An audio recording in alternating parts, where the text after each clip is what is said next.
Oh. Oh, so itchy. I've got an itchy face.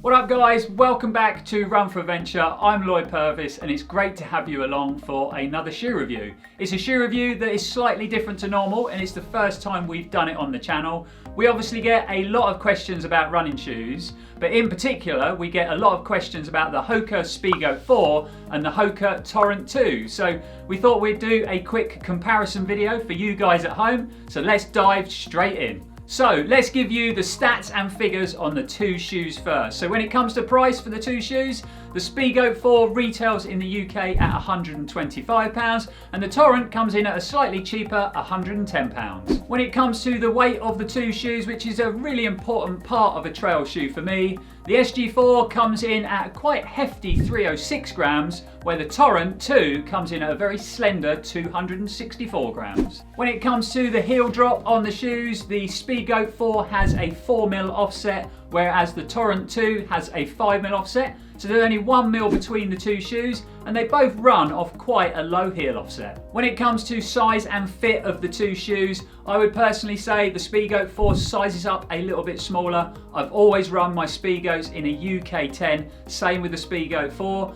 As the Torrent and the original Torrent and the Torrent 2, I've always had a 9.5 and they fit very similar in them different sizes. So Speedgoat, I would always go up half a size, whereas the Torrent is true to size. While we're talking about size, I would say the Speedgoat has quite a narrow toe box and it comes to a bit of a point at the toe, whereas when we look at the Torrent, definitely a bit more width, definitely be a bit more depth in the toe box, and the toe box is a little bit squarer. So if you're after room, if you've got a bit of width to your foot, the Torrent would definitely give you a little bit more room. When it comes to the uppers on the two shoes, there is some differences going on there as well. So they both have the same welded overlay around the toe box for a bit of added protection and durability, but that's kind of where the similarities stop. So the upper fabric on the Speedgoat 4, I would say, is quite a bit stiffer, it's a bit harsher, it takes a bit longer to sort of bed and break that upper in on the shoe.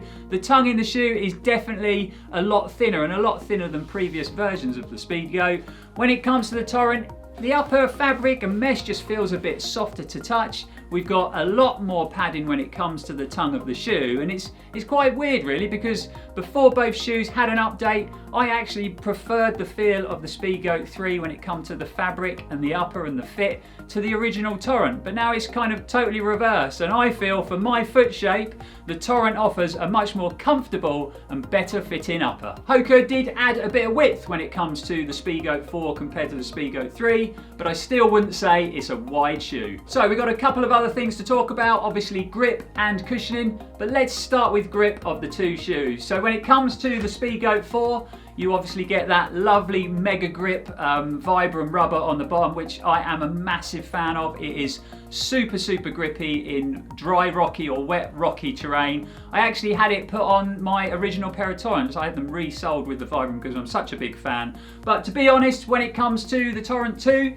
we've got HOKA's sticky rubber, which is actually a very sticky compound and not too dissimilar to the Vibram Mega Grip. And now they've made this lug pattern a little bit more aggressive. I think it's definitely going to offer you a little bit more traction when it comes to wet, muddy conditions. So when it comes to the level of grip on both shoes, they're actually very similar when it comes to grip. Even though the Speedgoat does have that Vibram rubber, that sticky rubber from HOKA is a really impressive compound to have on your shoe. So grip wise, very similar. So let's talk about cushioning when it comes to the two HOKA trail shoes, and this is where the shoes differ quite a lot. So let's start with the Speedgoat. The Speedgoat runs off a much deeper, softer midsole, and it runs with a 32 stack on the heel and a 28mm stack on the forefoot. When it comes to the Torrent, we've got a much shallower midsole and it is a little bit firmer on ride, but on the heel we've got a 23mm stack and on the forefoot we've got an 18mm stack. When it comes to the cushioning of the two shoes, it really comes down to how you prefer your trail shoes to feel.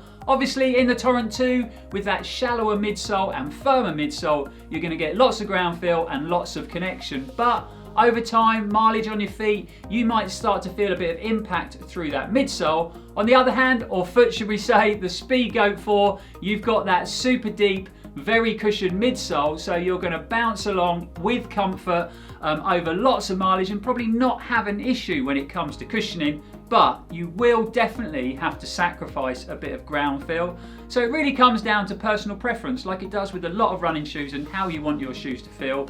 Personally for me, I like a bit of plushness if I'm running a long way. This is why I've worn the Speedgoat for years and years over a lot of the ultras that I've run, especially the 100 milers. So that is a bit of information about these two great trail running shoes from HOKA ONE ONE, but let's wrap this comparison review up with a quick conclusion. I personally feel that the two shoes really are awesome trail running shoes in their own rights, but if you're the sort of runner where weight of shoe, connection to the ground is top of your list, or you want that slightly more sort of natural feel to your trail running shoes, then there is only really one option when it comes to these two shoes, and that is the HOKA Torrent 2. Obviously, the Speedgoat has been a really popular shoe over the years, especially with runners who want to run long or run in ultras.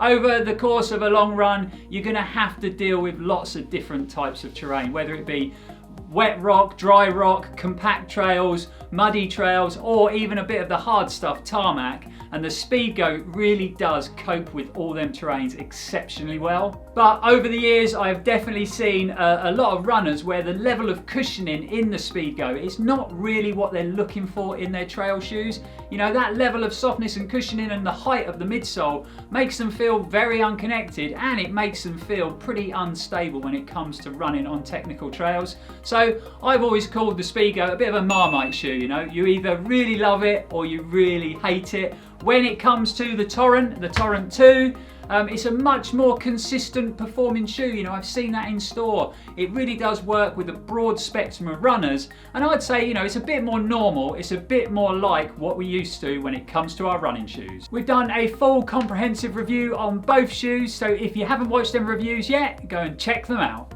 Having spent thousands of trail miles in the Torrent and in the Speedgoat, I personally feel they are two real top performing trail shoes.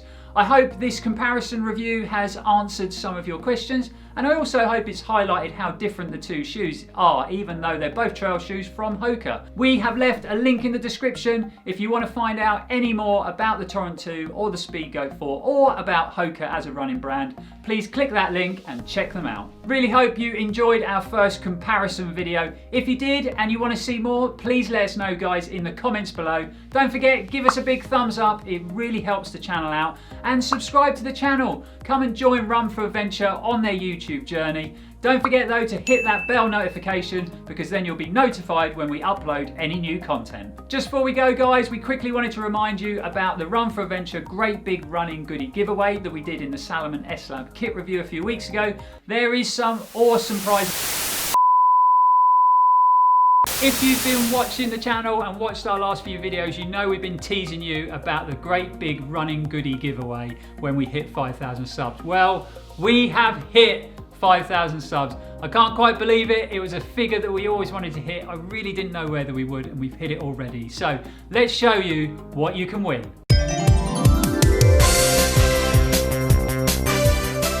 A Salomon brew cup, a HOKA cap, a pair of Salomon running socks, a HOKA t-shirt, a Raid Light multi-wrap, a cuddly toy, this ain't a generation game, a HOKA towel, race number magnets, a HOKA multi-wrap, a Race the World book, and last but not least, a Run4Adventure multi-wrap. So let's tell you how you can win all them amazing prizes. There is some awesome prizes up for grabs, so don't miss out on that opportunity. Get yourselves entered, that's for sure.